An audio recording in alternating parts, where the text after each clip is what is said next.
अगर आपका बच्चा पेन को सही से पकड़ नहीं पा रहा है, हाथ उसका ऐसे हो गया है, हाथों की मूवमेंट नहीं हो रही है, इट्स मीन कि उसको क्लम्बर पैरालिसिस हो गया है, उसकी अल्ना नर्व डैमेज हो गई है।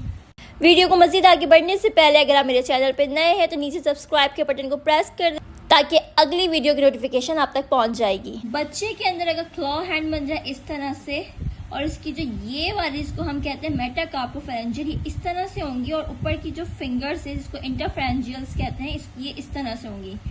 अगर इस तरह की कंडीशन हो रही है, इट्स मीन उनका अल्ना नर्व डैमेज हो गया है।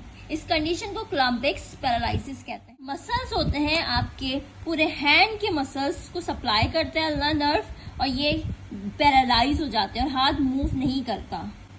साथ ही साथ जो डिफॉर्मिटी हमें नजर आती है उसकी, जो मैंने अभी बताया था कि ये मेटाकार्पोफेरेंजियल एक्सटेंड हो जाता है लाइक ऐसे, और आपकी जो उंगलियों के जॉइंट्स होते हैं वो फ्लेक्स हो जाते हैं लाइक ऐसे। इसमें दो मसल्स नहीं होते, थिनार और लैटरल लम्ब्रेकल।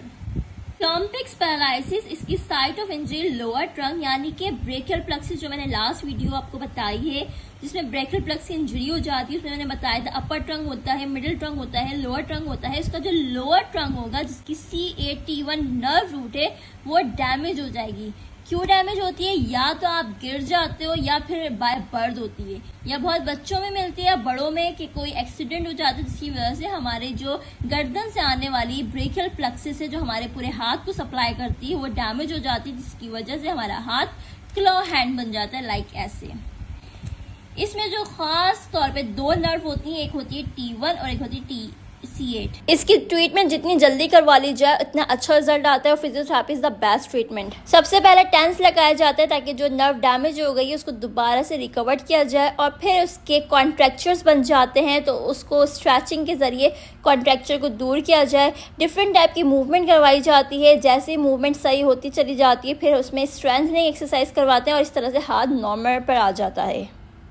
10% केसेस में अगर प्रॉब्लम आ जाती है तो सर्जरी की तरफ ले जाते हैं, लेकिन थेरेपी से ठीक हो जाती है। मज़ीद इस तरह की हेल्थ रिलेटेड वीडियोस देखने के लिए मेरे चैनल को सब्सक्राइब कर दें। अभी मैं ब्रेकियल प्लेक्सस इंजरी की सीरीज़ चला रही हूँ जिसमें हमारे अपर लिम्ब की जितनी प्रॉब्लम्स है उसको मैं डील कर रही हूँ। अगर आप भी मेडिकल रिलेटेड प्रॉब्लम से अवेयरनेस लेना चाहते हो नीचे मुझे कमेंट बताएं, मैं उस पर वीडियो बनाऊँगी।